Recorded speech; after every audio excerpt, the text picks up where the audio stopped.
మీరు organic farming చేస్తున్నారు కదా! అంటే ఎలా లాభం వస్తుంది అనుకుంటున్నారు? మొత్తము మనం కౌ బేస్డ్ ఫార్మింగ్ అన్నమాట. హుహు. సుభాష్ పాలేకర్ మెథడ్ ఇది. రైతులు నష్టపోతున్నారు అనేది మనం తెలుసుకుంటాం. కానీ లాభపడ్డ రైతుల స్టోరీస్ కూడా చేయాలనిపిస్తుంది నాకు. సో 2022లో హ్మ్. దాదాపుగా 11,593 మంది ఆత్మహత్య చేసుకున్నారు. ఎందుకు ఆత్మహత్య చేసుకున్నారంటే పంటలు పండక, గిట్టుబాటు ధర రాక. ప్రతిసారి రైతు కష్టంలోనే ఉన్నాడా అంటే మా ఊర్లోనే జైరాబాద్ మాది నేటివ్ ప్లేస్. వెంకటరామరెడ్డి అని వాళ్ళ ఫ్యామిలీ. లో ఘీ గాని, నెయ్యి గాని చాలా కాస్ట్. ఎందుకు అంత డిఫరెన్స్ ఇస్తున్నారు? అంటే మీరు షాప్‌లో ఉన్న ప్రొడక్ట్స్ 100% ఆర్గానికా? సోషల్ మీడియా ఒకసారి వంశీ మీద చాలా బ్యాడ్ చేసింది. అవును. వంశీ మీద ఎప్పుడు నెగటివిటీ స్టార్ట్ అయిందో మీరు ఎప్పుడన్నా? డివర్స్ అయినప్పటి నుంచి స్టార్ట్ అయింది. డివర్స్ అయినప్పటి నుంచి అది కొంచెమే ఉందన్నమాట. ఎప్పుడైతే hello, this is Upendra Saddala. Welcome to Q news. ఈరోజు మన ముందు ఉన్న గెస్ట్ మరెవరో కాదు, వంశీ కృష్ణారెడ్డి గారు. ఆయన ఒక ఆర్గానిక్ ఫార్మర్గా అండ్ ఒక వ్యాపారవేత్తగా తన జీవితాన్ని ఎలా స్టార్ట్ చేశారు అండ్ ఆయన ఎదుర్కొన్న ఆటుపోట్లు, ఆయన ప్లానింగ్ స్ట్రాటజీ ఏంటి ఒక వ్యాపారం ఎదగడానికి అని ఈరోజు తెలుసుకుందాం. హలో వంశీ. హాయ్. వంశీ కృష్ణారెడ్డి గారు, చెప్పండి. మీ డైలీ షెడ్యూల్ ఎలా ఉంటుంది? Daily routine. డైలీ రొటీన్ అంటే నేను కొంచెం హెల్త్ కాన్షియస్ పర్సన్నే. ఓకే. సో మార్నింగ్ తొందరగా లేవడానికనే ప్రిఫర్ చేస్తా. ఓకే. నైట్ ఎర్లీగా పండుకొని మార్నింగ్ తొందరగా లేచి ఐదర్ మ్యాచ్ అని ఉంటుంది, క్రికెట్ మ్యాచ్ ఆడతాము. సో అది కూడా ఫిట్నెస్ కోసం, ఏదో ఇండియాకి ఆడాలని కాదు. సో ఎక్సర్సైజ్ అవుతుంది, మంచిగా ఎనర్జెటిక్గా డే స్టార్ట్ అవుతుందని. లేకపోయినా నేను యోగాను లేదా అప్పుడప్పుడు జిమ్ ఏదో ఒకటి ఇంట్లోనే చేసుకుంటుంటా. ఓకే. సో దాంతోపాటు హనీ వాటర్ తాగడం, మంచి డైట్ తీసుకోవడం, కరెక్ట్ టైంకి బ్రేక్ఫాస్ట్ చేసి మళ్ళీ లంచ్ చేసి మళ్ళీ డిన్నర్ అంతా కొంచెం మంచిగా స్టార్ట్ అవుతుంది డే అయితే. సో బ్రేక్ఫాస్ట్ తర్వాత కూడా నేను డైలీ రొటీన్లో భాగంగా మన వీడియోస్ ఉంటాయి కదా, దాన్ని ఎడిట్ చేసుకుంటా. నేనే ఎడిటర్ నా వీడియోస్కి. సో ఎడిట్ చేసుకొని దాన్ని అప్లోడ్ చేసి అది మంచిగా పోతే ఒక మంచి ఫీల్ వస్తుంది. సో ఆ వీడియో ఎంత పోతుంది ఏమని చూసుకొని తర్వాత ఫామ్కో షాప్కో పోతా, వేర్ హౌస్కో పోతా. సో 3 ప్లేసెస్ ఉంటాయి కంపల్సరీ. డైలీ హైదరాబాద్లో ఉన్న ప్రతిసారి 3 ప్లేసెస్ తిరిగి అక్కడ ఏం జరుగుతుంది, ఎట్లా జరుగుతుంది అంతా చూసుకొని నైట్ ఇంటికి వచ్చి మళ్ళీ డిన్నర్ చేసి పండుకోవడం. సో ఇది నా డైలీ రొటీన్. ఓకే. లైక్ ఇప్పుడు ఈ వర్క్ ప్రెజర్ కానీ లేకపోతే వర్కర్ సరిగ్గా పని చేయకపోయినా అండ్ మీరు ఎలా హ్యాండిల్ చేస్తారు ఈ మొత్తం అన్ని, అంటే డే టు డే? అంటే ఫస్ట్లో కొంచెం ప్యానిక్ అయ్యేటోని, రే ఇట్లా ఎందుకు జరుగుతుంది, కస్టమర్స్కి కూడా డెలివరీ వీళ్ళు కరెక్ట్ ఎందుకు పంపిస్తలేరు, మిస్టేక్స్ ఎందుకు అవుతున్నాయి అని కొంచెం ఫ్రస్ట్రేషన్, ఇరిటేషన్ వస్తుండే. బట్ డౌన్ ది లైన్ ఇది నా డైలీ రొటీన్ అయిపోయేసరికి అరే ఇది ఇంతేలే, ఇట్లే జరుగుతుందిలే, ఏ బిజినెస్లో అయినా ఇట్లనే ఉంటుందిలే, వర్కర్స్ ఇట్లే చేస్తారు, మనమే కొంచెం పొలైట్గా చెప్పాలి, వాళ్ళతోని మంచిగా ఎక్స్ప్లెయిన్ చేసి చేపించుకోవాలి వర్క్, అంతేగాని ఇరిటేట్ ఫ్రస్ట్రేట్ అయితే ఏం రాదు, మన ఎనర్జీని లాస్ అవుతుందని తెలుసుకున్నా. సో కొంచెం నేను కూడా నిదానమైన సో ఎక్స్పీరియన్స్ అయ్యా. అంటే ఈ వర్క్ ప్రెషర్ మొత్తాన్ని మీరే హ్యాండిల్ చేస్తారా, అంటే మీ బ్రదర్ కూడా హ్యాండిల్ చేస్తారా? లేదు, మొత్తం నేనే చేస్తా. ఇది హోల్ అండ్ సోల్ మొత్తం నాదే. కంపెనీ కానీ దీంట్లో ప్రెషర్స్, ప్లస్లు, మైనస్లు, ప్రాఫిట్లు, లాస్లు అంతా నాదే. సో మా అన్న సెపరేట్ ఫీల్డే. Is an aptitude trainer and inspirational talks ఇస్తాడు. మా అన్నది వేరే ఫీల్డ్, నాది వేరే ఫీల్డ్. సో ఏమి ఇన్వాల్వ్మెంట్ ఏమి ఉండదు అసలు. ఓకే. ఆర్గానిక్ ఫార్మింగ్ స్టార్ట్ చేశారు కదా, సో ఈ ఆర్గానిక్ ఫార్మింగ్లో అంటే ఆర్గానిక్ ఫార్మింగ్ ఎలా చేస్తారు? లైక్ ఏమేమి పంటలు పండిస్తున్నారు మీరు? సో ఆర్గానిక్ ఫార్మింగ్ అంటే మనకు పేరులోనే organic. So more than organic మనం చేసేది న్యాచురల్ ఫార్మింగ్. రెండిటికి తేడా ఏంటంటే ఆర్గానిక్ ఫార్మింగ్లో కొన్ని బయోపెస్టిసైడ్స్ అవి వాడతారు, అవి కూడా హార్మ్ఫుల్ కావు మన బాడీకి. న్యాచురల్ ఫార్మింగ్లో అస్సలు వాడరు. సో వాళ్ళు మొత్తము మనం కౌ బేస్డ్ ఫార్మింగ్ అనమాట. సుభాష్ పాలేకర్ మెథడ్ ఇది. సో ఇది చేసే వాళ్ళు చాలా మంది ఉన్నారు, మనం కూడా అదే ఫాలో అవుతున్నాం. సో ఆవు పేడ, ఆవు మూత్రము అదంతా ఎరువుగా వాడి, సో బలం కోసం పొలంలో ముందే అవన్నీ మిక్స్ చేసి మట్టితో పాటు సో బలం పెంచుకొని తర్వాత జీవామృతం ఇవన్నీ పారించి దాంతోని ఫార్మింగ్ చేస్తున్నాం. సో మనం వేసే పంటలు కూడా డే బై డే ఇంక్రీజ్ చేస్తూ పోతున్నాం. సో మనకున్న ఏరియా తక్కువే కానీ చేసే ఫార్మింగ్ ఎక్కువ. ల్యాండ్ రెంట్కే కదా లీజ్కే అండి. లీజ్కే. Yeah. అండ్ ఏమేమి పంటలు పండిస్తున్నారు? ఇప్పుడు ప్రస్తుతం అయితే మన దగ్గర బెండకాయలు ఒకటి ఉన్నాయి, చాలా వస్తుంది ఈల్డ్. So Okay. వేస్ట్ అయ్యేంత వస్తుంది. సో ఫస్ట్ లో అయితే సరిపోకుండే కానీ Okay. ఇప్పుడు కొన్ని మిగిలిపోయే అంత చిన్న ఏరియాలో కానీ ఎక్కువ వస్తుంది. ఓకే. అండ్ దాంతో పాటు మనము మొక్కజొన్న ఒకటి వేసినాం, సోరకాయ ఓకే. అండ్ బీరకాయ, ఓకే. చిక్కుడుకాయ, ఓకే. టొమాటో, మిర్చి, క్యారెట్. సో చాలా పంటలు ఉన్నాయి. చిన్న చిన్న ఏరియా డివైడ్ చేసుకొని ఆకుకూరలు కూడా అన్ని వేసుకుంటున్నాం. సో మంచిగా ఉందండి ఇప్పుడు. వరి కూడా వేసారు అనుకుంటా. వరి కూడా వేసినాము. సో అది కొంచెం టైం పడుతుంది. మొన్ననే హార్వెస్టింగ్ అయిపోయింది. ఓకే. అవి పాత బియ్యం అయినాక వడ్లు రైస్ మిల్లుకి వేసి అప్పుడు పట్టిస్తాం అన్నమాట. ఓకే. Yeah. ఎంత లాభం వస్తుంది ఆర్గానిక్ ఫార్మింగ్ లో? ఎంత లాభం వస్తుంది? లాభం అంటే ఎగ్జాక్ట్ గా ప్రతి మంత్ ఇంతే వస్తుంది అని ఉండదు. ఒక మంత్ ఎక్కువ, ఒక మంత్ తక్కువ, అట్లా ఆన్ అండ్ ఆఫ్ ఉన్నప్పుడు బిజినెస్ అనేది చాలా మందికి చేసే వాళ్ళకి క్లియర్ గా ఐడియా ఉంటది. ఎప్పుడు ఒకటే విధంగా జరగదు మనది. పండగల సీజన్ లో తగ్గిపోతుంది, ఎందుకంటే ఊర్లలోకి పోతారు కదా, మన సిటీలో ఉంది కదా. సో అప్పుడు ఆన్లైన్ లో కూడా వెతికి ఆర్డర్స్ ఏం పెట్టుకోరు. వాళ్ళ బిజీలో వాళ్ళు సినిమాలు లేదా పండగ పూజలు అవి ఇవి దాంట్లో ఉంటారు. సో మనకు అందుకే ఒక మంత్ ఎక్కువ వస్తుంది, ఒక మంత్ తక్కువ వస్తుంది. ఎక్కువ వచ్చిన మంత్ కొంచెం సేవింగ్స్ చేసుకొని తక్కువ వచ్చిన మంత్ కి వాడుకుంటాం అనమాట, ఇన్వెస్ట్మెంట్ కి దానికి. సో బ్యాలెన్స్ చేసుకోవడం ఉంటుంది. ఎగ్జాక్ట్ ఇంత అనేది ఎప్పుడు రాలేదు ఇంతవరకు. ఆర్గానిక్ ఫార్మింగ్ చేస్తున్నారు కదా, మేము నార్మల్ ఫార్మింగ్ చేస్తాం. అంటే మాకు సొంత ల్యాండ్ ఉంది, సొంత బోరు, వాటర్ అన్నీ ఉన్నాయి. లైక్ మేము ఒక వరి వేసామంటే ఎలా ఉంటుందంటే దాదాపుగా ఒక 15 to 20% లాభం వస్తుంది. ఇంకా లైక్ అది కూడా ఏది పెస్టిసైడ్స్ కొడితే బాగా 2-3 times స్ప్రే చేస్తే. లైక్ బెండకాయ మేము పండిస్తున్నాము, వారానికి 2 సార్లు కొట్టాలి. అప్పుడు అధిక దిగుబడి అధికంగా వస్తుంది అన్నమాట, లాభం వస్తుంది. మేము మందులు కొట్టి లైక్ అన్ని చేస్తే మాకు ఒక 15 to 20% లాభం వస్తుంది, లేదంటే అది కూడా లేదు. లైక్ ఇప్పుడు మీరు ఆర్గానిక్ ఫార్మింగ్ చేస్తున్నారు కదా, అంటే ఎలా లాభం వస్తుంది అనుకుంటున్నారు? మాకు ఇంచుమించు అంతే వస్తుంది. సో ఓవరాల్ మీ పెట్టుబడి అంటే మీరు వాడే డబ్బులు పెస్టిసైడ్స్ కి కానీ ఎరువులకు కానీ దానికి పోతుంది. సో మనం కూడా ఇవి జీవామృతము ప్రతిసారి మన ఫామ్ లోనే తయారు చేసుకోము. ఇప్పుడు రాజమండ్రి దగ్గర వాళ్ళు గ్రీన్ ఆర్గానిక్స్ అని వాళ్ళు ఉన్నారనమాట. సో గ్రీన్ ల్యాండ్ ఆర్గానిక్స్ అని వాళ్ళ దగ్గర తెప్పిస్తాం. వాళ్ళు డైరెక్ట్ తయారు చేసి మంచిగా వాళ్ళు మనకు పంపిస్తారు. సో అట్లా అది కొనుక్కుంటాం మనం. మీరు ఎరువులు కొనుక్కున్నట్టు మనం ఈ సేంద్రియ ఎరువులు కొనుక్కుంటాం అనమాట. సో దాంతో పాటు మీకు ఎకరానికి 40 బస్తాలు వస్తే మాకు 20-25 వస్తుంది. కానీ మీ ప్రైస్ తో కంపేర్ చేస్తే ఆర్గానిక్ బియ్యం ప్రైస్ కొంచెం ఎక్కువ ఉంటుంది. సో దానివల్ల ఆల్మోస్ట్ అంటే మీది మాది కంపేర్ చేసుకుంటే మోర్ ఆర్ లెస్ సేమే ఉంటుంది ప్రాఫిట్. ఏదో ఆర్గానిక్ ఎక్కువ రేట్లు ఉంటాయి, కొంచెము ఎక్కువ ప్రాఫిట్ వస్తుంది అని ఏముండదు. దీంట్లో వచ్చే ఈల్డ్ తక్కువ ఉంటుంది, దీంట్లో పడే కష్టం కూడా అంటే కంపారేటివ్లీ గడ్డి మందు అది వాడుతుంటారు కదా దీంట్లో కంపల్సరీ కలుపు తీయడానికే మనుషులను పిలవాల్సిందే, వాళ్ళు తీయాల్సిందే. మీకు తెలియదు ఏముంది, సిటీలో వాళ్ళకు 1000 నుంచి 1500 ఇవ్వాల్సిందే. సో మస్తు ఖర్చు అవుతుంది. 5000-10,000 ట్రాన్స్ఫర్ చేస్తూనే ఉంటాను నేను వాళ్ళకి డబ్బులు కూడా. సో బాగానే ఖర్చు ఉంది. సో దాంతోపాటు ఐటమ్స్ ఎక్కువ మన దగ్గర కాబట్టి, రైతు దగ్గర ఏంటంటే 3-4 ఐటమ్స్ ఉంటాయి, మన దగ్గర ఆల్మోస్ట్ 300 ఐటమ్స్ ఉంటాయి. సో వేరే రైతుల దగ్గర తీసుకున్నవి అవి కలిపితే అందుకు కొన్నిట్లో ప్రాఫిట్ కొన్నిట్లో లాస్ వచ్చి end of the day balance అయిపోతుంది అనమాట. ఓకే. అంటే ఒక వరికే చూసుకున్నారంటే మామూలుగా వరి నాటేటప్పుడు కూలీలు కావాలా, లైక్ ట్రాక్టర్ కావాలా, అవును, లైక్ వరి నాటిన తర్వాత మందులు కొట్టాలా, లైక్ ఈరి వేయాలా, అంటే 3-4 సార్లు కూలీలను పిలిచి మళ్ళీ కలుపు తీయాలి. సో ఇవన్నీ బ్యాలెన్స్ చేసుకుంటూ పోతే రైతు అనేవాడు లైక్ లాభం వస్తుంది, రైతు లాభం వస్తుంది అంటారు? 100% వస్తుంది. అంటే మీరు అడిగేది ఆర్గానిక్ దాంట్లోనా కెమికల్ దాంట్లోనా? ఏదో అంటే ఏ రైతు నేను చెప్తున్నాను, కెమికల్ చెప్తున్నారా? కెమికల్ కే ఇంత పెట్టుబడి అవుతుంది, దాంట్లో వచ్చే ప్రాఫిట్ చాలా తక్కువే అన్నమాట. మీరు ఏకంగా ఆర్గానిక్ ఫార్మింగ్ లోనే ఎంత లాభం తీసుకున్నారు?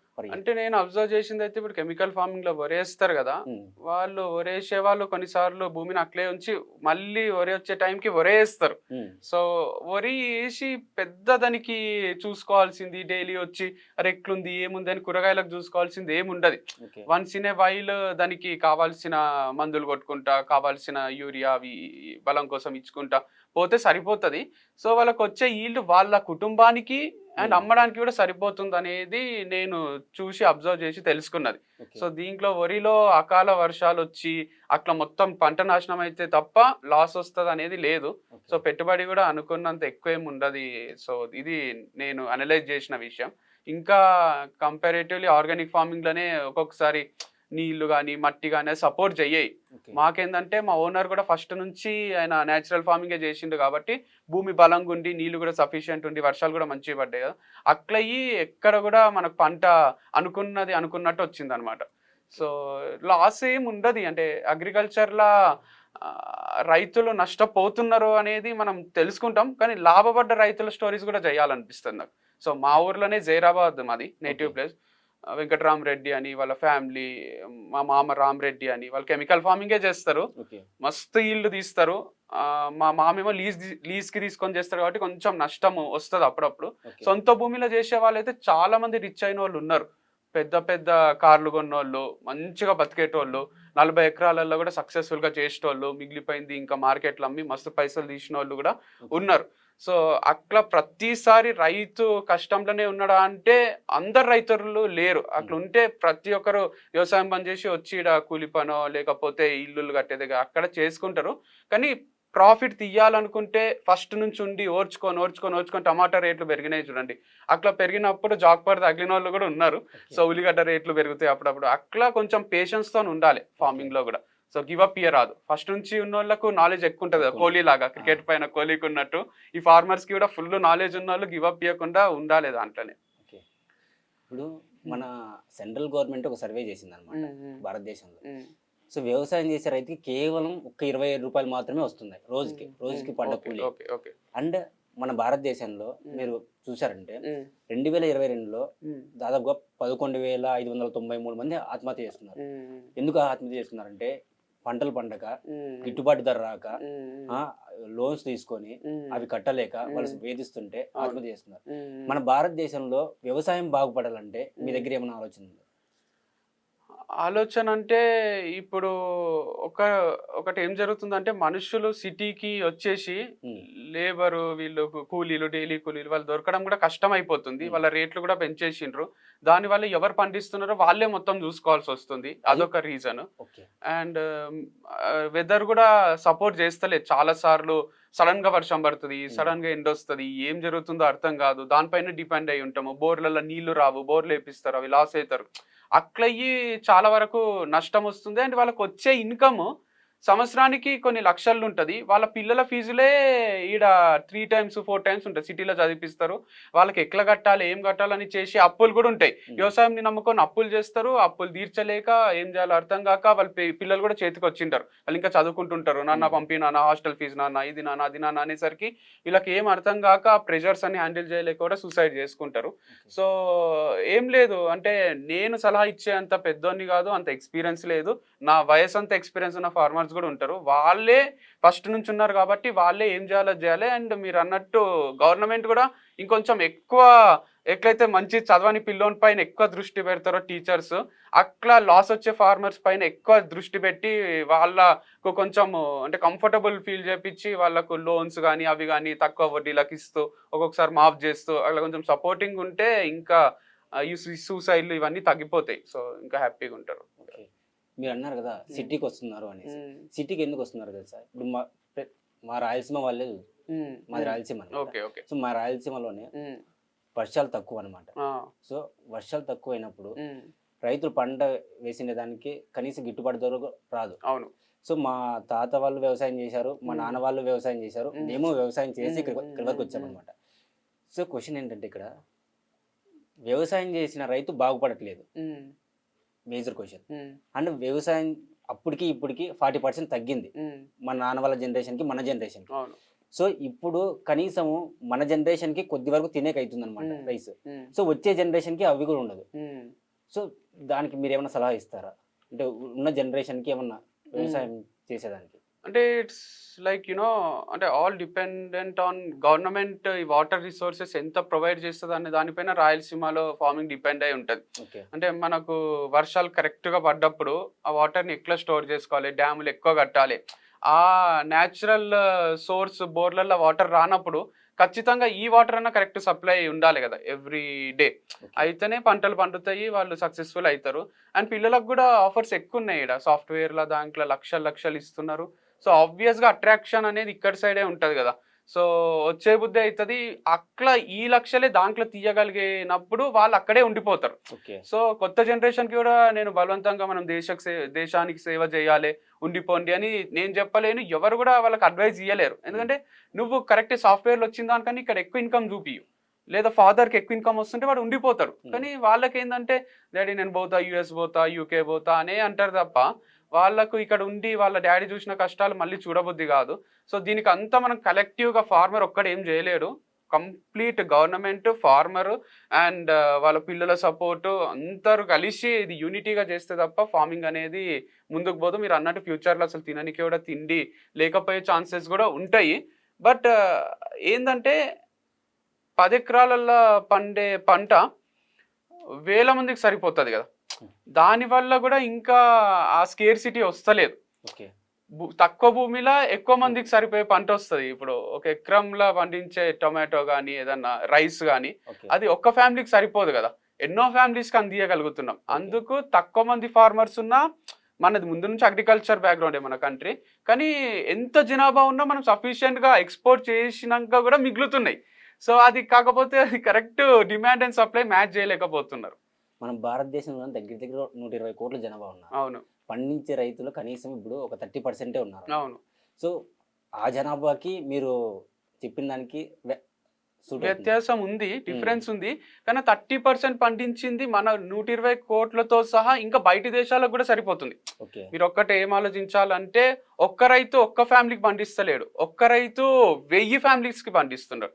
సో ఒక్కరు చేస్తే 1:1000 రేషియో ఇక్కడ. సో ఒక్కరు వ్యవసాయంలోకి దిగిండ్రంటే ఒక్క ఫ్యామిలీ బతుకుతున్నట్టు కాదు, ఒక్క ఫ్యామిలీ వల్ల 1000 ఫ్యామిలీలు బతుకుతున్నట్టు. అందుకే 30% చేసినా కరెక్ట్ సప్లై కరెక్ట్ మనము డివైడ్ చేసి కరెక్ట్ అందియగలిగితే అందరికీ సరిపోతుంది. సో అది ఆ సిస్టమ్ ఇంకా కరెక్ట్ ఫామ్ కాలేదు అనేది నా ఫీలింగ్. ఎన్నోసార్లు మార్కెట్లో ఉట్టిగా పడేస్తాం టమాటోలు అవి ఇవి. సో లేనప్పుడేమో రేట్లు పెంచేస్తాం. సో అట్లా పడేసేటప్పుడేమో అన్ని వేస్ట్ అవుతున్నాయి, లేనప్పుడేమో రేట్లు పెంచేస్తున్నాం. అట్లా కాకుండా కరెక్ట్ సప్లై చేయగలిగితే అంత బ్యాలెన్స్ అవుతుంది. ఓకే. ఆర్గానిక్ ఫామ్లో కేవలం ఒక వెజిటేబుల్స్, రైస్ కాకుండా పాలు ఏమైనా ఉత్పత్తి చేస్తున్నారు? నేను అంటున్నారా? ఆవు పాలు కానీ? ఆవు పాలు అంటే మన దగ్గర ఇప్పుడు 2 ఆవులు పెట్టుకున్నాము. సో మధ్యలో వేరే వాళ్ళ దగ్గర నుంచి తీసుకున్నాము. కాకపోతే అది హోమ్ డెలివరీ ఎక్స్పెక్ట్ చేస్తున్నారు. పాలు అనేది మనకి ఇప్పుడు యాప్స్ వచ్చేసినాయి, యాప్లో ఆర్డర్ పెట్టుకుంటానే ఇంటికి వస్తుంది. వద్దనుకుంటే ముందు రోజు క్యాన్సిల్ చేయాలి. మనం అంత సిస్టమ్ తయారు చేయలేదు, అంత యాప్ టెక్నాలజీ ఇంకా ఇంట్రడ్యూస్ చేయలేదు సో వంశీ ఫార్మ్స్కి. అందుకోసం ఒకసారి ఇంట్రడ్యూస్ చేసినాక ఇంటికే డెలివరీ చేసేటప్పుడు రీస్టార్ట్ చేద్దామని నేనే ఆపిన. వాళ్ళు వచ్చి 4th ఫ్లోర్కి తీసుకొని అవి పోయే లోపలనే ఖరాబ్ అవుతాయి వాళ్ళకు. ఇక్కడ అక్కడ తిరిగి మొత్తము 2-3 గంటలు షాపింగ్ అని అదని ఇంటికి పోయి కాంచుతానే ఖరాబ్ అవుతాయి. మీరు మంచి పాలు ఇస్తలేరండి అని మనకే చెడ్డ పేరు వస్తుంది. అందుకోసం మనమే టైంకి డెలివరీ చేయాలని ఫిక్స్ అయినా. ఓకే. అంటే పాలు మీరే డైరెక్ట్గా?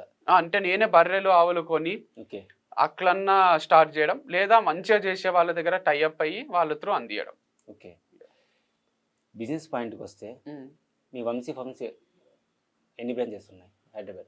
2 బ్రాంచెస్ ఉన్నాయి. 2 బ్రాంచెస్ ఉన్నాయి.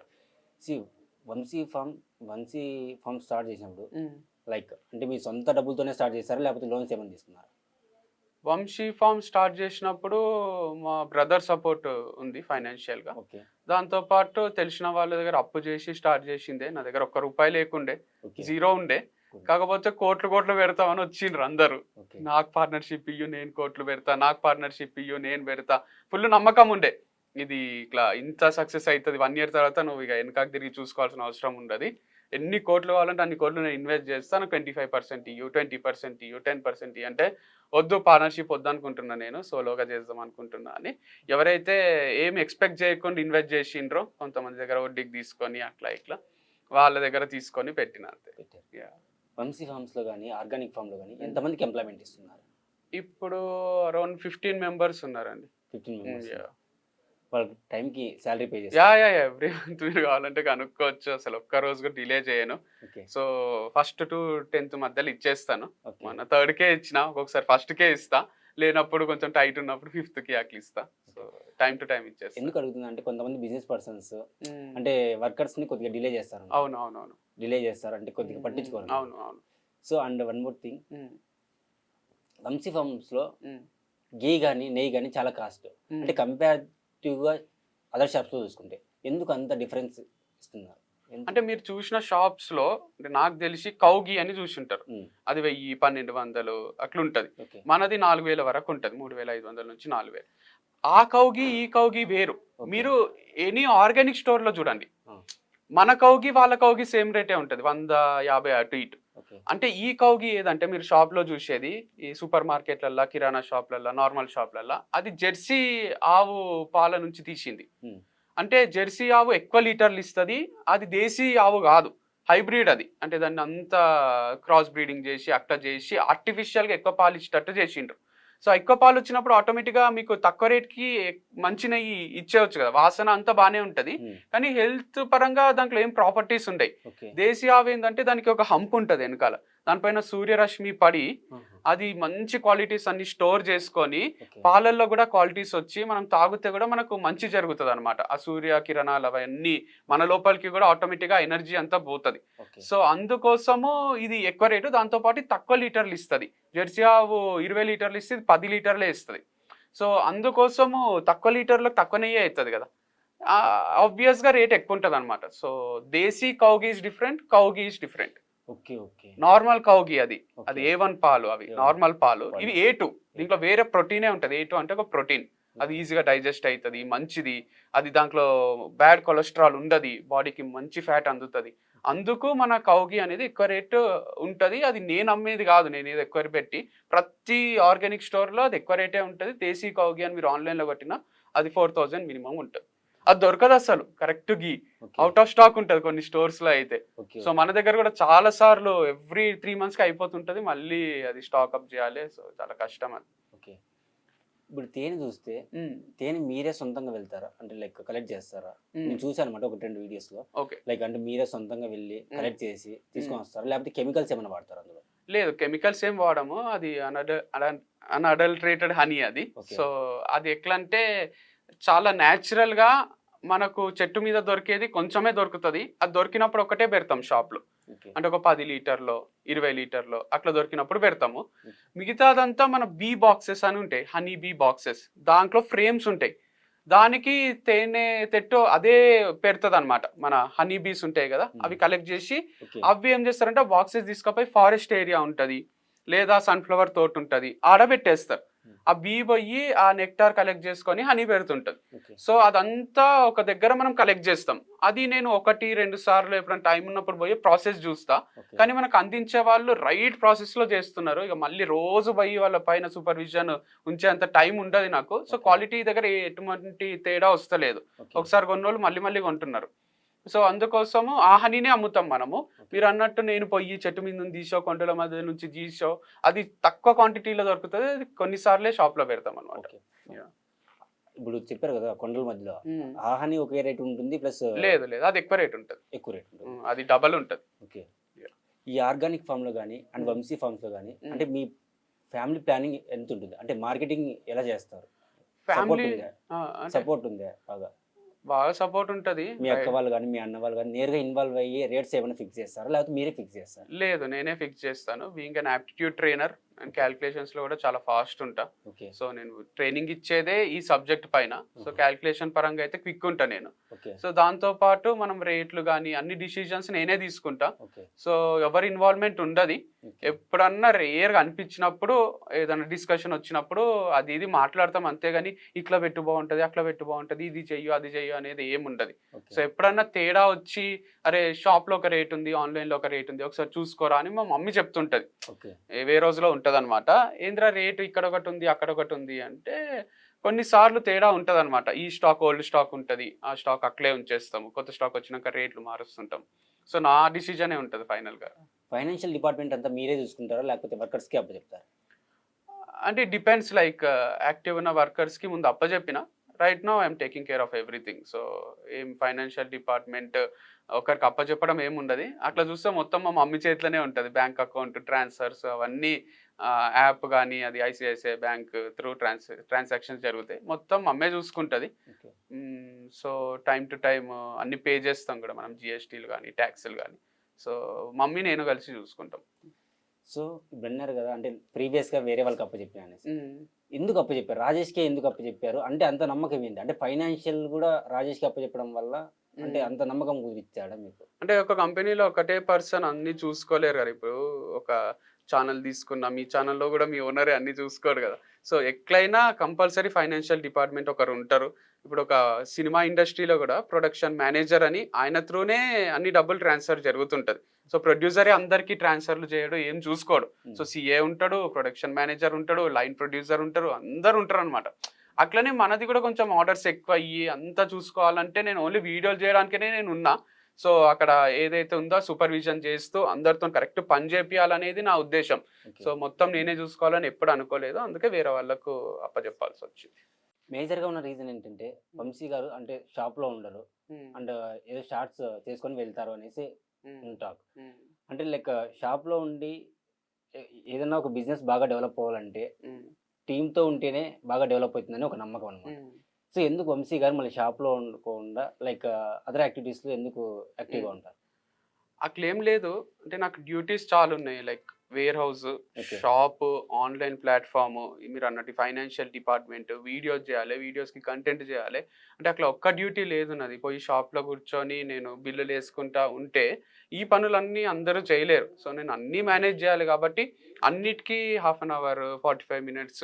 సో ఫామ్లో కొంచెం ఎక్కువసేపు ఉండడము అట్లా ప్లాన్ చేసుకున్నా. అండ్ ఎవరు ఎక్కడ ఏ డిపార్ట్మెంట్లో స్ట్రాంగ్ ఉంటే వాళ్ళని అక్కడ పెట్టేసిన. లైక్ ఎవరు ఏది మంచి చూసుకోగలుగుతారో వాళ్ళని చూసుకుంటూ ఉన్నారు. ఏమైనా డౌట్స్ వస్తే నాకు ఫోన్ చేస్తారు, నాకు డౌట్ వచ్చినా పోయి చూస్తుంటాను.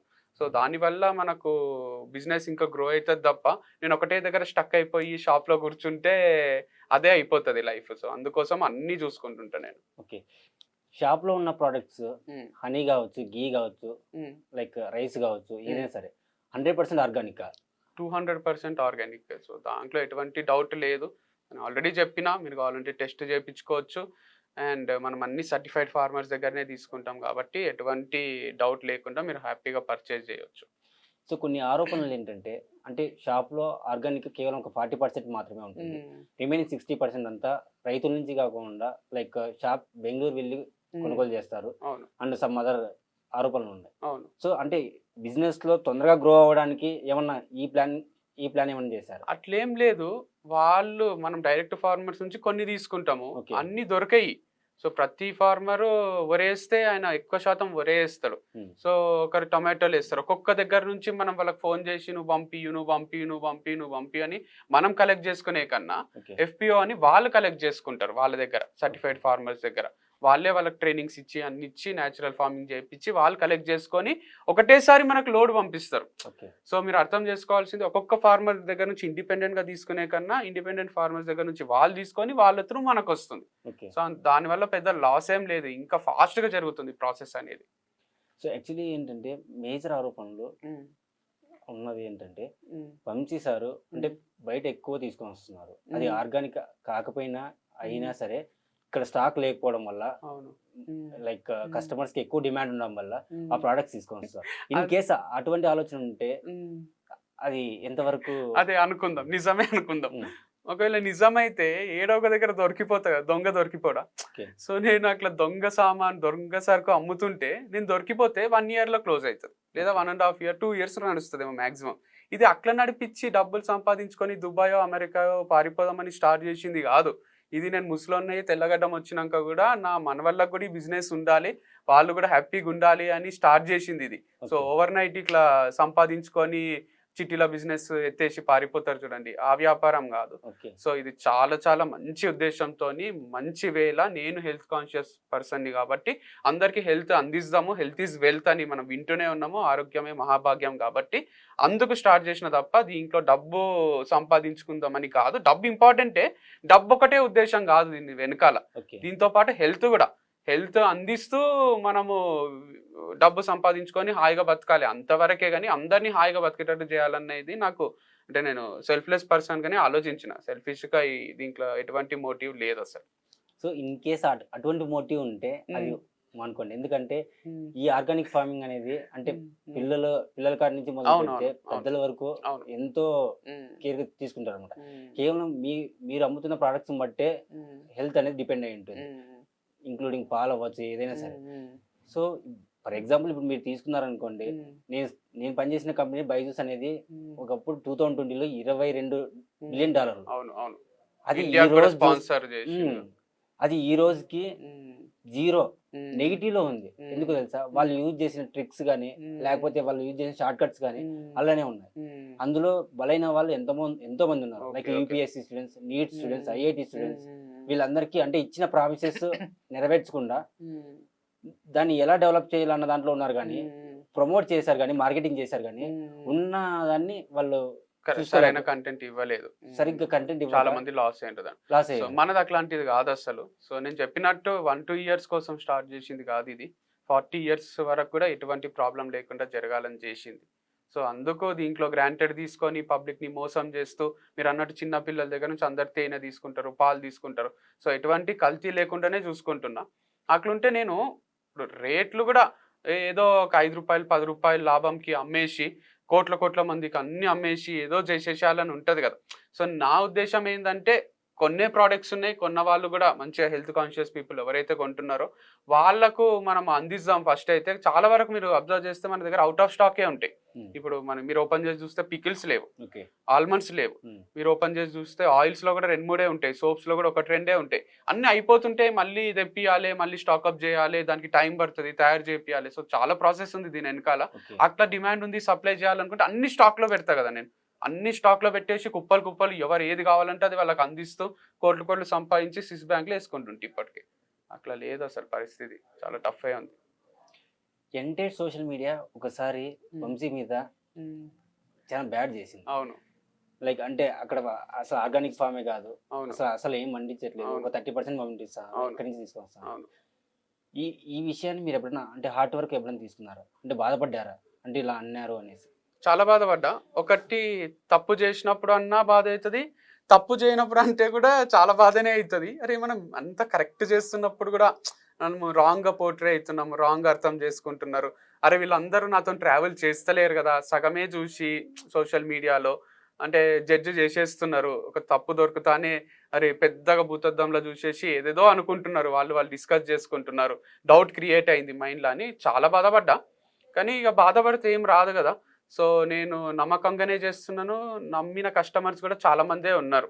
ఇప్పుడు సినిమాల ఎగ్జాంపుల్స్ తీసుకున్నా చాలా సార్లు హీరోలకు కూడా కష్టాలు వస్తాయి. బాహుబలిలో ప్రభాస్ రాజ్యం వదిలేసి పోవాల్సి వస్తుంది, రజనీకాంత్ సినిమాలలో అయితే అంత ఇదే ఉంటుంది. అయితే కూడా ఆయన వెనకాల కూడా మనుషులు ఉంటారు కదా.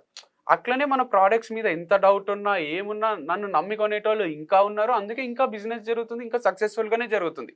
సో మనల్ని ఎప్పుడైతే పూర్తిగా నమ్మడం బంద్ చేస్తారో అప్పుడు బిజినెస్ బంద్ చేసుకొని వేరే పనన్నా చేసుకుంటాం. సరే వీళ్ళు మనుషుల స్వభావం ఇంతే, అందరు ఒకటే అనే ఫీలింగ్ వచ్చి వాళ్ళ పైన కోపము బాధ వస్తుంది.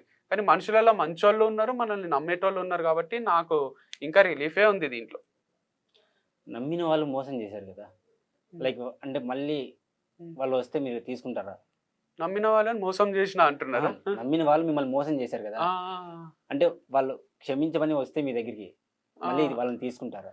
లేదు, ఒక్కసారి వాళ్ళు వెళ్ళిపోయినా నేను తీసేసినా మళ్ళీ తీసుకోను అని ముందు కూడా చెప్పినా, ఇప్పటికీ అదే చెప్తాను. సో నాకేంటంటే జనాలు గుడ్డిగా నమ్మకుండా కొంచెం ఫస్ట్ నుంచి చూస్తున్నారు కదా. అంటే ఇప్పుడు ఒక 1000 మంచి వీడియోలు చూసి ఒక్కటి ఎవరో డౌట్ క్రియేట్ చేయడం వల్ల నా పైన నమ్మకం కోల్పోకుండా ఇంకా నమ్మితే బాగుంటుందేమో, మీరు కూడా కొంచెం అనలైజ్ చేసి, నేను అంటున్నా కదా 100% ఆర్గానిక్ ఉన్నాయి, ఏదైనా టెస్ట్ చేయించుకోండి అని. ఇంత కాన్ఫిడెంట్గా చెప్తున్నప్పుడు కూడా ఇంకా లేదు నువ్వు మోసమే చేస్తున్నావు దాంట్లోనే ఆనందం వెతుక్కుంటే ఇక నేనేం చేయలేను. సో వాళ్ళపైన కోపం కన్నా ఎక్కువ నాకు ప్రజలు గుడ్డిగా నమ్మకుంటే బాగుంటుండే కదా, ఎందుకు ఇట్లా నమ్ముతున్నారు, ఇండియా వరల్డ్ కప్ ఓడిపోతా అనే అందరు ఎగబడిపోతారు. మీరు టీం చేంజ్ చేయాలి, సెలక్షన్ కమిటీని చేంజ్ చేయాలి, తర్వాత గెలుస్తానే సంబరాలు చేసుకుంటారు. అట్లా కాకుండా ఎప్పుడు న్యూట్రల్గా అరే ఇట్స్ ఓకే ధోని కూడా కప్పు గెలిపిస్తారులే అని వెయిట్ చేసింటే 2007లో ఓడిపోయినాం, 2011లో గెలిచినాం. అట్లా కొంచెం వెయిట్ చేసి ఉన్న వాళ్ళు సపోర్టర్స్ ఉంటేనే మంచిగా అనిపిస్తుంది కదా ఓకే. మనకు కూడా. అంటే ఇప్పుడు బయట వాళ్ళు చేస్తే ఆరోపణలు అయితే కానీ టీంలో ఉండే వాళ్ళు చేస్తే ఆరోపణలు ఎలా అయితే? అంటే వాళ్ళు దగ్గర నుంచి చూసింటారు కదా! ఆ, అంటే అంటే దాని గురించి మీరు ఎలా? అంటే చూసినంత మాత్రాన ఇప్పుడు ప్రతి ఒక్కరికి ఒక డ్రైవర్ ఉంటాడు. ఓకే. ప్రతి ఎమ్మెల్యేకి ఒక డ్రైవర్ ఉంటాడు, ఎంపీకి డ్రైవర్ ఉంటాడు, సినిమా యాక్టర్స్కి డ్రైవర్లు ఉంటారు. ఓకే. ఒక డ్రైవర్ వచ్చి మా సార్ ఇట్లా అని చెప్తే ఎవరైనా ఏమైనా చెప్పొచ్చు కదా, దాంట్లో నిజం చెప్పొచ్చు, అబద్ధం చెప్పొచ్చు కదా. నిజము అబద్ధం అనేది ప్రూవ్ అయితే కదా అది ఓకే. నిజం అయిపోతుంది. నువ్వు జస్ట్ ఒక మీద ఒక అలిగేషన్ వేసినంత మాత్రాన అది నిజం అయిపోదు కదా. Okay. You have to show A proof. Proof లేనిది ఏ మాట కూడా నిజం కాదు అనేది మీరు నమ్మాలి. అది ప్రూఫ్ వాళ్ళు చూపిస్తలేరు అంటేనే వాళ్ళ దగ్గర సాక్ష్యం లేనట్టు కదా. ఫేక్. ఫేక్ అన్నది అర్థం. నేను ఫేక్ కాదు, చెప్పే మాటలు ఫేక్. ఫేక్. సో అందుకు మీరు కొంచెం అనలైజ్ చేయాలంటే ఎవరు కరెక్ట్ ఎవరు రాంగ్ అని. ఓకే. ఇప్పుడున్న టీం అంతా అంత కోఆపరేషన్‌గా ఉందా? యా పర్ఫెక్ట్ టీం ఉంది. అసలు మంచి స్క్రాప్ అంతా పోయి మంచి టీం రెడీ. ఓకే. Yeah. ఫైనల్‌గా యాంకర్స్ విషయానికొస్తే ఎందుకు అంటే ప్రతి పర్సన్‌ని చేంజ్ చేస్తున్నారు? యాంకర్స్ కాదు వాళ్ళు బ్రాండ్ అంబాసిడర్స్ అనొచ్చు, జస్ట్ ప్రమోషన్స్ చేస్తున్నారు అనొచ్చు. ఓకే. సో నేను ముందు చెప్పినట్టు ఒకరు కన్సిస్టెంట్గా ఉండరు. మీరు ఒక మాంగళ్య షాపింగ్ మాల్ తీసుకున్న ముందు మహేష్ బాబు ఉండే, తర్వాత సిద్ధు జొన్నలగడ్డ కూడా చేసిండు. అంటే డిఫరెంట్ కంపెనీస్కి కూడా డిఫరెంట్ పీపుల్ ఉంటారు. సో అట్లే మన కంపెనీ కూడా కన్సిస్టెంట్గా ఉండడానికి వాళ్ళ వైఫో కాదు లేదా గర్ల్ ఫ్రెండో కాదు కదా, they are just brand ambassadors కాబట్టి వాళ్ళు మారుతూనే వస్తారు. రోజు ఒక్కరితోని వీడియో చేసినా కూడా ఎవరు అఫెండ్ కావాల్సిన అవసరం లేదు దీంట్లో. ఇప్పుడు ఒకరు వస్తారు, ప్రోడక్ట్ కొనుక్కోమంటారు పోతారు, వస్తారు ప్రోడక్ట్ కొనుక్కోమంటారు పోతారు. అట్లా ఇంకా కన్సిస్టెంట్గా 3 months 6 months చేస్తున్నారు. సో తర్వాత ఇప్పుడు జనాల కోసమో వాళ్ళ కోసమో వాళ్ళు కూడా ఒకటే ఫీల్డ్లో లేరు. వాళ్ళకి యాక్టింగ్ ఉంది, వాళ్ళకి వేరే కంటెంట్ క్రియేషన్ చేస్తున్నారు. వాళ్ళు నా కోసమే జీవితాంతం నాకు టైం డెడికేట్ చేయమన్నా చెయ్యరు. సో వాళ్ళ లైఫ్ వాళ్ళకు ఉంది కాబట్టి ఒక్కొక్కసారి వాళ్ళు పోతారు, ఒక్కొక్కసారి మనము తీసేస్తాం. దాంట్లో పెద్ద అఫెండ్ అయ్యి మీరు హర్ట్ అయ్యో లేదా ఇంకోటి ఫీల్ కావాల్సిన అవసరం లేదు అసలు. వంశీ మీద ఎప్పుడు నెగిటివిటీ స్టార్ట్ అయిందో మీరు ఎప్పుడన్నా అంటే రియలైజ్ అయ్యారా? గుర్తుంది నాకు. అంటే డివర్స్ అయినప్పటి నుంచి స్టార్ట్ అయింది. డివర్స్ అయినప్పటి నుంచి అది కొంచెమే ఉందన్నమాట. ఎప్పుడైతే కొత్త యాంకర్ వచ్చిందో ఆ అమ్మాయి వెళ్ళిపోయిన తర్వాత ఆ అమ్మాయి డిలీట్ చేసింది వీడియోస్ అని మీరు కూడా డిలీట్ చేశారు. అప్పుడు ఇది అంతకు 10 అంటే దీంట్లో ఒకటి ఆలోచించాలి. డిలీట్ చేయడంలో కూడా ఉద్దేశము నేను అన్నట్టు వాళ్ళకి వేరే ఫీల్డ్ ఉంది. వాళ్ళకి ఏమడుగుతారంటే క్వశ్చన్, మీరు వంశీ ఫార్మ్స్లో చేసిండ్రు కదా, మీరు వంశీ ఫార్మ్స్లోనే చేస్తున్నారు కదా, ఇప్పుడు ఎందుకు చేయట్లేదు? ఇవన్నీ చూసినప్పుడల్లా వాళ్ళకి అడగడం నాకు అడగడం కన్నా వాళ్ళు ఒక ఫీల్డ్ వద్దనుకున్నప్పుడు, నేను వాళ్ళని వద్దనుకున్నప్పుడు, వాళ్ళు కొత్త ఫీల్డ్ స్టార్ట్ చేస్తున్నప్పుడు, కొత్త దాంట్లో కంటెంట్ క్రియేట్ చేస్తున్నప్పుడు వాళ్ళు ఫ్రెషర్గా న్యూగానే స్టార్ట్ చేయాలనుకుంటారు కదా. ఇప్పుడు ఒక యాక్టర్ ఉన్నారు అనుకోండి, మీరు మానేసిండ్రా అండి మూవీస్, మీరు ఇదే చేస్తున్నారా, మీరు బ్రాండ్ అంబాసిడర్ కదా వంశీ ఫార్మ్స్లో చేస్తారు కదా అనే దానికన్నా వాళ్ళు మొత్తం అంతా డిలీట్ చేసుకొని నేను డిలీట్ చేసి వాళ్ళకి ఫ్రెష్ జీవితం స్టార్ట్ చేయడం ఇష్టం ఉంటుంది. సో అందుకు అది బెస్టే కదా. అట్లనే ఉంచినాం అనుకోండి, ఆ పాత వీడియో చూస్తారు, అడుగుతారు, వాళ్ళని అడుగుతారు, మనల్ని అడుగుతారు. దానికన్నా వాళ్ళకొక లైఫ్ మనకో లైఫ్ ఉంటుంది కాబట్టి డిలీట్ చేయడం కరెక్టే. ఓకే. డిలీట్ చేసిన వీడియోస్లో ఓకే అంటే ఫార్మర్స్కి యూజ్ అయ్యే విషయాలు కూడా ఉంటాయి కదా అనేసి మా ఒపీనియన్. ఫార్మర్స్కి యూజ్ అయ్యే విషయాలు ఎక్కువ ఏముండేయండి. లైక్ అప్పటి వరకు చూస్తారు, మీకు తెలియదు ఏముంటుంది యూట్యూబ్లో కానీ ఇన్స్టాగ్రామ్లో ఫస్ట్లో ఫుల్ పోతాయి వీడియోస్ 4-5 days, తర్వాత ఆగిపోతాయి, మళ్ళీ కొత్త వీడియోసే పోతుంటాయి. అవి చూసినా కూడా ఒకరు ఇద్దరు చూస్తారు. దాంట్లో డీటెయిల్స్ ఏమున్నాయి, మనం ఒక ఫార్మర్ని కలిసినాం, ఆయన దగ్గర నుంచి మిర్చి పౌడర్ పెట్టినాం అన్న డీటెయిల్స్ ఉన్నాయి. సో ఆయన మళ్ళీ వేరే పంట వేసి ఉంటాడు. సో ఆయన దగ్గర మళ్ళీ పోతా కదా, నేను మళ్ళీ వీడియో చేస్తా కదా. అట్లా కొంతమంది ఫార్మర్సే ఉన్నారు నాకు కూడా కాంటాక్ట్ లిస్ట్లో. ఆ 10-15 మంది ఫార్మర్స్ దగ్గరికి నేను పోతూనే ఉంటా, వాళ్ళ లిస్ట్ ఇస్తూనే ఉంటా. మీరు కావాలంటే మీరు తెప్పించుకోవచ్చు. సో దాంట్లో పెద్ద లాస్ ఏం లేదు మీకు కానీ నాకు కానీ అసలు. ఓకే. వంశీ గారు మీకు క్రికెట్ అంటే ఎక్కువ ఇష్టం కదా, అంటే ఎందుకు క్రికెట్ కాకుండా అంటే ఈ బిజినెస్ని ఎందుకు ఎంచుకున్నారు?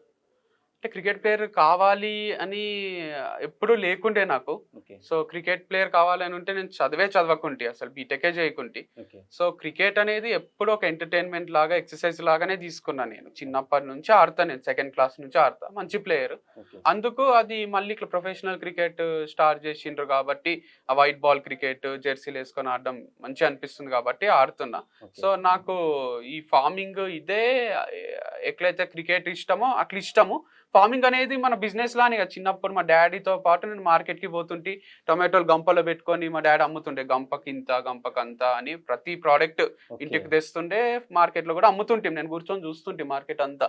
అరే వీడి మామిడికాయలు అమ్ముతున్నాడు, డాడీ ఎందుకు వేయలేదు, ఇది ఎందుకు అది ఎందుకు అని అన్ని అనలైజ్ చేస్తుంటే, తర్వాత చదువులోకి వచ్చినాక అరే నువ్వు ఇంజనీర్ కావాలని ఇది మనకుంటది, పేరెంట్స్ అంటారు, మొత్తం డైవర్ట్ అయిపోయింది. తర్వాత రూట్స్ ఎక్కడో ఉంటాయి కదా వ్యవసాయం ఫ్యామిలీ నుంచి వచ్చినప్పుడు, మళ్ళీ తెలియకుండానే ఆ రూట్స్ బయటికి వచ్చి మనం ఈ బిజినెస్ స్టార్ట్ చేసినాం అన్నమాట. అంటే మీ నాన్న వాళ్ళు వ్యవసాయమే చేసేవారు? అవును, మా తాత వాళ్ళు కూడా. మీ తాత వాళ్ళు కూడా వ్యవసాయం చేశారు.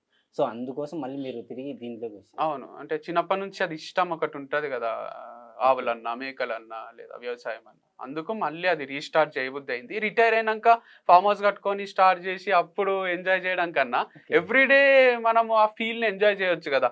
నాకు ఒక ఫామ్ ఉంది, నేను పోతా, ఆవులు ఉంటాయి అక్కడ, మస్తు అట్మాస్ఫియర్ ఉంటది, పంటలు ఉంటాయి, అది మామూలు ఉండదు అడ. చిన్న గుడి ఉంటది, కూర్చొని అక్కడ కదలబుద్ధి కాదు ఫామ్ లో నుంచి. అందరు అన్నట్టు నేను పోయేదో 10 నిమిషాలు ఉండి వచ్చేయడం కాదు, ఆడ నేను 3-4 గంటలు కూడా ఉంటా. టైం లేనప్పుడు రావాల్సి వస్తుంది, వేరే పనులు ఉంటాయి కాబట్టి. ఓకే, మీ స్టడీస్ అయిపోయిన తర్వాత జాబ్ కూడా చేశారు కదా? అవును, ఏ జాబ్ చేశారు? నేను గూగుల్లో చేసిన కొన్ని రోజులు, క్యాంపస్ సెలక్షన్లోనే జాబ్ వచ్చింది, అక్కడ వర్క్ చేసిన. తర్వాత సిస్టమ్ ముందు ఏం వర్క్ చేస్తాం ఇన్ని గంటలు అని మానేసిన. ఓకే, తర్వాత లైక్ పర్సన్ కూడా చేశారు కదా, అంటే అది బాగుందా, లేకపోతే బిజినెస్ బాగుందా, లేకపోతే సినీ ఫీల్డ్ లో కూడా ట్రై చేశారు కదా? అవును, అంటే ఎలా ఏమన్నా అంటే సినీ చేశారు? అంటే నేను ఒక విషయం చెప్తా, రియాలిటీ ఇమాజినేషన్ అని 2 వరల్డ్స్ ఉంటాయి. ఓకే, రియాలిటీ వేరుంటది, ఇమాజినేషన్ వేరుంటది. ఇమాజినేషన్ ఎట్లుంటది అంటే ఇట్లా డైరెక్టర్ అయిపోవచ్చు, ఇట్లా హీరో అయిపోవచ్చు, ఏమైనా చేయొచ్చు, కోట్లు సంపాదించవచ్చు, ఒక IPL టీం కొనేయచ్చు, లేదా మనమే ఒక చార్టర్డ్ ఫ్లైట్ కొనుక్కోవచ్చు, తిరగొచ్చు, ఎంజాయ్ చేయొచ్చు, ఫారిన్ ట్రిప్ అయ్యొచ్చు, యూరోప్ పోవచ్చు, ఇట్లాంటివన్నీ ఇమాజినేషన్. రియాలిటీలో మనం అసలు ప్యారిస్ చూస్తామా, ఈఫిల్ టవర్ చూస్తామా, అట్లే చచ్చిపోతామా కూడా తెలియదు. తాజ్మహల్ చూడడమే గొప్ప. సో తాజ్మహల్ కట్టే అంత సీన్ మనకు ఉండదు షాజహాన్ లాగా. సో అది నేను మెల్లమెల్లగా తెలుసుకున్నా. ఇట్లా సినీ ఫీల్డ్ లకు పోయినా, దిల్ రాజు గారికి ఆఫర్ అడిగినా ఇచ్చేసిండు. అరే ఏముంది, కొన్ని రోజులు పని చేస్తానే డైరెక్టర్ అయిపోతాం కదా, సినిమా తీసేయచ్చు, సారే ప్రొడ్యూస్ చేస్తాడు కదా అనుకున్నా. అది అట్లా కాదు, 7 ఏళ్ళు 8 ఏళ్ళు దాంట్లోనే ఉండి కష్టపడితే మనం డైరెక్టర్ అవుతాము అని నేను రియలైజ్ అయినా. సో డైరెక్టర్ అనేది కూడా అది నా ఏమంటారు, నా కప్ ఆఫ్ టీ కాదనిపించింది. వాళ్ళు అందరినీ మేనేజ్ చేస్తూ, సీన్ చేస్తూ, అది మనం సినిమా చూసినంత ఎంటర్టైనింగ్ ఉంటుంది, అక్కడ కష్టం వేరుంటది. రాత్రనక పగలనక ఎండనక వాననక కష్టపడితేనే డైరెక్టర్కి ఒక హిట్ వస్తుంది, డైరెక్టర్ అవుతాడు అని తెలుసుకున్నా. అంత పేషెన్స్, అంత ఓపిక నాకు లేకుండే. 8 ఏళ్ళు అసిస్టెంట్ డైరెక్టర్గా ఉండి డైరెక్టర్ కావాలనుకోలే నేను. ఫస్టే మనము డైరెక్టర్ రోల్లోకి వెళ్ళిపోవాలని టీచర్గా ఆ రోలేనది. ఎందుకంటే మనం సబ్జెక్ట్ చెప్తాము, పిల్లలు వింటారు. ఇక్కడ కూడా కంపెనీలో కూడా నేను ఒక మాట చెప్తే మన ఎంప్లాయీస్ కానీ వాళ్ళు కానీ సరే సార్ ఇది చేస్తాం అది చేస్తామని వాళ్ళు చేస్తూ ఉంటారు. అంతేగాని నేను అసిస్టెంట్ డైరెక్టర్ రోల్ ఎందుకు వద్దనుకున్నా అంటే అక్కడ అన్ని పనులు చెప్తారు. వాటర్ బాటిల్ నింపుకొని రారా, అది చేయరా, ఇది చేయరా, నీకు ఈజీగా వచ్చింది అవకాశము, ర్యాగింగ్ ఎక్కువ ఉంటుంది. సో ఆ ర్యాగింగ్ అనేది నేను తట్టుకోలేకపోయినా. నన్ను ర్యాగింగ్ కాలేజీలోనే ఎవరు చేయలే. సీనియర్ మా అన్ననే ఉంటుండే, కజిన్ బ్రదర్, వంశీని ఏమనక్కరా అని చెప్తుండే. అట్లా ఎవరు చేయలే నన్ను. అట్లాంటిది ఇంత టీచర్ అయ్యి, ప్రొఫెసర్ అయ్యి, మంచి ట్రైనర్ అయ్యి, ఇంత రెస్పెక్ట్ చూసి సార్ సార్ సార్ అనేది సడన్ గా ఇక్కడ రారా, అరే ఏంద్రా న్యూస్ పేపర్ చదువుతున్నావు కూర్చొని, పోరా పక్కకు పోరా, హీరోయిన్ ఎప్పుడు చూడలేదారా, హీరోయిన్ ఎందుకు అట్లా చూస్తున్నాం, వాళ్ళ డెమో షూట్స్ అవి ఉంటాయి కదా. అసిస్టెంట్ డైరెక్టర్ గా నేనే అందరి ఆడిషన్స్ చేస్తా. ఎవరైనా యాక్టర్స్ చూస్తానే ఎప్పుడు చూడలేదు ఆడపిల్లల్ని, అది ఇది అంటుండ్రి. ఉమెన్స్ కాలేజ్ అంతా మనమే చేస్తాం ట్రైనింగ్ అది. సో బాగా ర్యాగింగ్ ఉంటుండే. ర్యాగింగ్ ఏంది కాలేజ్ లాగా ఉంది మళ్ళీ అని వద్దనిపించింది. ఎందులో రిస్క్ ఉంది అంటే లైక్ బిజినెస్ లో రిస్క్ ఉందా, లేకపోతే లైక్ జాబ్ లో రిస్క్ ఉందా, అంటే ఎందులో రిస్క్ ఉంది అంటారు బాగా? బిజినెస్ లోనే రిస్క్ ఉంది. జాబ్ అనేది ఏంటంటే కన్సిస్టెంట్ గా మనకు 1,00,000 వస్తుందా, 50,000 వస్తుందా, 1,50,000 వస్తుందా, క్లారిటీ ఉంటుంది. ఈఎంఐలు ఎంత పెట్టుకోవాలి, ఖర్చులు ఎంత పెట్టుకోవాలి, పిల్లల ఫీజుకి ఎంత పోతుంది, లేదా మనకి ఎన్ని ఖర్చులు ఉన్నాయి, అంత క్లారిటీ ఉంటుంది. సో బిజినెస్ లో క్లారిటీ ఉంటుంది. ఒక నెల 5 లక్షలు వస్తుంది, ఒక నెల 1,00,000 వస్తుంది. అప్పుడు మనం 5 లక్షలు వస్తున్నాయి కదా అని ఎక్కువ ఖర్చులు చేసేసుకుంటాము. 1,00,000 వచ్చినప్పుడు ఆ ఖర్చులకు కట్టడానికి కూడా మనకు పైసలు ఉంటాయి. మళ్ళీ అప్పు చేయాలి, వడ్డీలకు తీసుకురావాలి. ఓకే. వడ్డీలు కట్టనీకనే పైసలన్నీ పోతుంటాయి. సో చాలా కష్టాలు ఉంటాయి బిజినెస్‌ల. ఓకే. సో జాబ్ అనేది కొంచెం సెక్యూర్డ్ ఫీలింగే ఉంటది. అందుకే పిల్లని కూడా ఈజీగా ఇస్తారు జాబ్ చేసేటోళ్ళకి. ఓకే. బిజినెస్ చేసేటోళ్ళకి, సినీ ఫీల్డ్ ఉన్నోళ్ళకి వాళ్ళది అప్ సైడ్ డౌన్ అయితూ ఉంటది కదా జీవితం. ఏ చల్ మీకు ఎవరిస్తారు ఫస్ట్ సెటిల్‌గా లైఫ్‌లో అంటారు. సో అందుకు జాబే సెక్యూర్, జాబే సేఫ్ అది. మరి అంటే ఇప్పుడు 90% ఉన్న మన ఇండియాలో ఉన్న యూత్‌కి హ్మ్. మీరు ఏం సందేశం ఇస్తారు? అంటే బిజినెస్ చేసుకోమని చెప్తారా? లేకపోతే జాబ్ చేసుకోమని చెప్తారా? అంటే వాళ్ళ నేచర్‌ని బట్టి వాళ్ళకు టెన్షన్స్, ప్రెషర్స్ తీసుకునే అంత కెపాసిటీ ఉంది అంటే బిజినెస్ జేయాలి. ఓకే. అమ్మో! అన్ని టెన్షన్స్ నేను తీసుకోలేను. ఈఎంఐ వస్తుంది అని నేను భయపడిపోతా, నాకు హార్ట్ అటాక్ వచ్చి చచ్చిపోతా అంటే, నువ్వు జాబే జేసుకోవాలి. మంచి సెక్యూర్డ్ ఇన్‌కమే పెట్టుకోవాలి. ఓకే. నీకు మంచిగా పెళ్ళాం, పిల్లలతోని పోతావు ఆఫీస్‌కి 9కి, 6కి వస్తావు. లేదా నైట్ డ్యూటీ చేసుకుంటావు. ఓకే. తర్వాత వచ్చి కొంసేపు వాళ్ళతోని ఆడుకుంటావు. ఒక లీవ్ కావాలంటే మీ బాస్‌కి అడుగుతావు. ఇస్తే తీసుకుంటావు. లేకుంటే ఇట్స్ ఓకే అనుకోనొచ్చి కాంప్రమైజ్ అయిపోతావు. అనుకుంటే నువ్వు అట్లా చేయాలి. ఓకే. లేదు నేను ఒక్కరికి లీవ్ అడగడం ఏంది? నా కంపెనీ, నా ఇష్టం. నేను నచ్చినప్పుడు పోతా, నచ్చనప్పుడు ఇంట్లోనే కూర్చుంటా. అన్నట్టు నీకు నచ్చినట్టు బతకాలనుకుంటే మట్టుకు నువ్వు ఒక బిజినెస్ జేయాలి. రిస్క్ ఎక్కువ, ఫ్రీడమ్ ఎక్కువ. సో, ఆలోచించుకోవాలి. దాంట్లో రిస్క్ తక్కువ, ఫ్రీడమ్ గూడా తక్కువే. ఓకే. ఫైనల్‌గా వంశీ ఏమన్నా మ్యారేజ్ గురించి ఏమన్నా ఆలోచిస్తున్నారా? ఏం లేదు యాస్ ఆఫ్ నౌ అయితే. But marriage is a beautiful constitution అనేది నా ఫీలింగ్. So, okay. మ్యారేజ్ అనేది నా లైఫ్‌లో డ్యూయర్ జరిగినంత మాత్రాన ఒపీనియన్ ఏం మారలేదు. ఓకే. మ్యారేజ్ చేసుకొని హ్యాపీగా ఉన్నోళ్ళని చూస్తే మస్తు అనిపిస్తది. మనం గూడా అట్లాంటి లైఫే లీడ్ చేయాలనిపిస్తది. సో, దాంట్లో ఎటువంటి చేంజ్ లేదు. ఎందుకంటే సినీ ఫీల్డ్‌లో గానీ, సెలబ్రిటీస్ వాళ్ళే కదా మనకి ఎక్కువ కనిపిచ్చేది. ఓకే. ఇప్పుడు 'జ్యోతిక' అండ్ 'సూర్య' లేదా 'రితేష్ దేశ్‌ముఖ్' అండ్ 'జెనీలియా' వాళ్ళని చూస్తుంటే అనిపిస్తది. అరే! వీళ్ళు మంచిగున్నారు గదా! హ్యాపీగున్నారు గదా! ఎందుకు మనం గూడా ఉండొచ్చు కదా! సో, నా లైఫ్‌లో ఇట్లా జరిగినంత మాత్రాన అందరి లైఫ్‌లో జరుగుతదని ఉండది. సో, అండర్‌స్టాండింగ్ ఉండి మంచిగుంటే 100% మ్యారేజ్ పైన గుడ్ ఒపీనియన్ ఉంది. సో, మంచి ఉద్దేశ్యమే ఉంది. ఈ బిజినెస్ అంటే ఫ్యూచర్‌లో ఎలా ఉండబోతుంది? అంటే నెక్స్ట్ కమింగ్ నెక్స్ట్ ఇయర్స్‌లో. కమింగ్ ఇయర్స్‌లో? యాహ్! అంటే పెంచాలనే ఉద్దేశ్యం ఉంది. ఇప్పుడు రైట్ నౌ 3 ఎకర్స్‌లో చేస్తున్నాం. ఓకే. 30 ఎకర్స్‌లో చేయాలి. ఓకే. అండ్ దాంతో పాటు మీరన్నట్టు వేరే ఫార్మర్స్ దగ్గర నుంచి, ఎఫ్‌పిఓ దగ్గర నుంచి కూరగాయలు తెప్పిస్తున్నాం గదా! అట్లా ఓకే. గాకుండా మొత్తం మనమే పెట్టాలనే ఫీలింగ్ ఉంది. సో, అది ఇంప్లిమెంట్ చేసినాం రీసెంట్‌గా చాలా వరకు మన దగ్గర ఆకుకూరలు, బెండకాయలు, సొరకాయలు అన్నొస్తున్నాయి. అట్లా కాకుండా ప్రతి కూరగాయ, ప్రతి ఐటెమ్ మనమే పెట్టొచ్చు. ఓకే. అండ్ ఈవెన్ హనీ గూడా మనమే ప్రొడ్యూస్ చేయొచ్చు. బీ బాక్సెస్ పెట్టి అది ఇది ఫార్మ్‌లో. సో, అది మనం మైగ్రేట్ చేస్తూ బాక్సెస్‌ని చేయొచ్చు. అది కూడా రాకెట్ సైన్స్ ఏం గాదు. ఓకే. అట్లే మనం ఆవులను పెట్టి, బర్రెలను పెట్టి మొత్తం బఫెలో ఘీ గాని, కౌ ఘీ గాని మనదే అందిస్తాము. ఓకే. సో, అన్ని ప్లానింగ్‌లో ఉన్నాను. ఇంప్లిమెంట్ చేయాలంటే కొంచెం డబ్బు గావాలి, టైము గావాలి అండ్ కొంచెం పేషెన్స్ గావాలి కాబట్టి పోస్ట్‌పోన్ చేస్తూ వస్తున్నా. ఏమన్నా ఆఫర్స్ ఏమన్నా ఉన్నాయా? వంశీ ఫార్మ్స్‌లో హ్మ్. ఏమన్నా ప్రెజెంట్ రైట్ నౌ ఏమన్నా? యాహ్! సో, ఇది ఇయర్ ఎండింగ్ గాబట్టి, సో, ఇయర్ ఎండ్ సేల్ అన్నట్టు మనం డిసెంబర్‌లో కంప్లీట్‌గా ప్రతి ప్రొడక్ట్ పైన 20% ఆఫ్ ఇస్తున్నాం. ఓకే. అందరూ ట్రై జేయాలనే ఉద్దేశ్యంతోని చాలామంది ఇంకా కొనింటారు గదా! వాళ్ళందరూ ట్రై జేయాలి. మన రెగ్యులర్ కస్టమర్స్ గూడా హ్యాపీగా ఫీల్ అయితారు గాబట్టి, మొత్తం డిసెంబర్ 31 నైట్ వరకు మీరు డిసెంబర్ 20 అని ఒక కూపన్ కోడ్ యూజ్ చేస్తే ఈ ఆఫర్ వస్తది. లేదా మన 2 స్టోర్స్ ఉన్నాయి గదా! విజిట్ జేస్తే అక్కడ గూడా ఆటోమేటిక్‌గా మీకు బిల్ పైన డిస్కౌంట్ వచ్చేస్తది.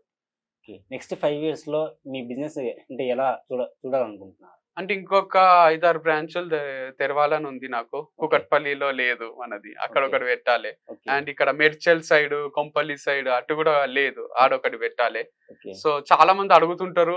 ఫ్రాంచైజీ Yes, ఇయ్యండి, yeah. ఫ్రాంచైజీ ఇయ్యండి అని డే 1 నుంచి అడుగుతూనే ఉంటారు. ఓకే. ఇస్తే ఎక్కడ ఈ క్వాలిటీ పెట్టరేమో, మీరన్నట్టు వాళ్ళు మోసం చేస్తే, నా దగ్గర ఒక 40% తీసుకొని 60% వేరే దగ్గర నుంచి తెచ్చి అమ్ముతే, నాకు వాళ్ళ పైన నమ్మకం లేక నేను ఇస్తలేను. ఓకే. అన్ని బ్రాంచెస్ నేనే తెరిచి నేను సూపర్విజన్‌లా చేస్తేనే పర్ఫెక్ట్ ఉంటదని అనిపిచ్చి చేస్తున్నా. అండ్ ఈవెన్ విజయవాడ, కర్నూల్‌లో ఒకటి, విశాఖపట్నంలో ఒకటి పెద్ద సిటీస్ ఉన్నాయి గదా! నెల్లూరులో ఒకటి అందరూ అడుగుతున్నారు. అక్కడ గూడా ఓపెన్ చేస్తా. 5 ఇయర్స్‌లో అనుకుంటే ఒక 15, 20 బ్రాంచెస్ మొత్తం ఇండియా వైడ్ ఓపెన్ చేద్దామనే ఫీలింగ్. అందుకే మా రాయలసీమలో ఎక్కడ ఓపెన్ చేయాలనిపించింది. మీదే గదా కర్నూలు. అదే ముందు అని చెప్పారు కదా. అర్థం కాలేదు.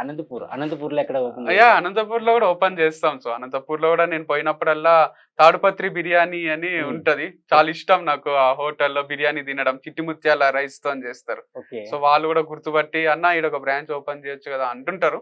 సో ఖచ్చితంగా అనంతపూర్ లో ఒకటి, కడపలో ఒకటి, కర్నూలులో ఒకటి, చిత్తూరులో ఒకటి ఓకే. ఓపెన్ చేస్తా. అంటే అన్ని మీరే చూసుకోవాలంటున్నారు కదా. ఇన్ కేస్ ఇప్పుడు మా నేను పనిచేసిన కంపెనీ ఉంది ఏతర్ అనేసి. అన్ని ఫ్రాంచైజీస్ లో వాళ్ళే చూసుకోవాలా అని అనడం ఈజీ కాదు. కానీ ఇంపాసిబుల్ కూడా కాదు. ఇప్పుడు Impossible. మనకు ఇది లలిత జ్యువెలర్స్ ఉన్నాయి కదా, ఇన్ని Okay. బ్రాంచెస్, వాళ్ళు కూడా రోల్డ్ గోల్డ్ తెచ్చి అమ్మొచ్చు కదా. అమ్మరు కదా. ప్రతి బ్రాంచ్ లో సిస్టమ్ ఉంటుంది. ఆయనకు ప్రతిది మెసేజ్ వస్తది. ఆయన ప్రతి రోజు ప్రతి బ్రాంచ్ కి తిరగడు కదా. Okay. అయినా కూడా సక్సెస్ఫుల్ గానే రన్ అవుతున్నాయి కదా. అట్లనే మనం కూడా రన్ చేయగలుగుతాం. ఆర్ఎస్ బ్రదర్స్, చందన బ్రదర్స్ వాళ్ళు ఏం డూప్లికేట్ శారీస్ అమ్మరు కదా. Okay. సో వాళ్ళు ఇంట్లో ఉంటూ కూడా రన్ చేయగలరు. అట్లనే మనం కూడా ఎక్కడున్నా ఏ ప్లేస్ లో ఉన్నా అన్ని సక్సెస్ఫుల్ గా రన్ చేయాలని అనుకుంటున్నాను. Okay, sure. మీరు ఫైనల్ గా మీరు ఈ ఆర్గానిక్ ఫార్మ్ నుంచి కానీ లేకపోతే వంశీ ఫార్మ్స్ గురించి ఏం లెసన్ నేర్చుకున్నారు? అంటే బిజినెస్ అంటే Business. ఎప్పుడు గ్రాఫ్ ఇట్లే ఉండదు. ఓకే. అది కిందికి వస్తుంది, పైకి పోతుంది, కిందికి వస్తుంది, పైకి పోతుంది అనేది ఒకటి తెలుసుకున్నాను. ఓకే. అండ్ ఇది కంప్లీట్ ట్రస్ట్ బేస్డ్ బిజినెస్ ఇది. ఓకే. ఆర్గానిక్ ఫార్మింగ్ అనేది కానీ ఇంకోటి అంటే నమ్మకంతోని చేసే బిజినెస్ ఇది. ఓకే. సో ఎప్పుడైతే ప్రజలకు మన పైన నమ్మకం ఉంటుందో అప్పుడే మన షాప్కి వస్తారు, పర్చేస్ చేస్తారు. ఓకే. సో ఆ నమ్మకం కోల్పోకుండా ఒకవేళ ఏదన్నా చిన్నగా అటు ఇటు అయినా కూడా వాళ్ళకి నమ్మకం కుదిరేటట్టు, వాళ్ళకి నమ్మకం తెప్పించేటట్టే మన ప్రోడక్ట్ క్వాలిటీ ఉండాలి. ఓకే. అండ్ మనం చేసే ఈ పద్ధతులు కానీ అన్ని వాళ్ళు లైవ్ లో చూసుకునేటట్టు ఉండాలి ఫామ్కి వచ్చి అని అర్థం చేసుకున్నాం. ఇంటర్వ్యూ వచ్చినందుకు థ్యాంక్స్ వంశీ గారు. థ్యాంక్ యూ అండి.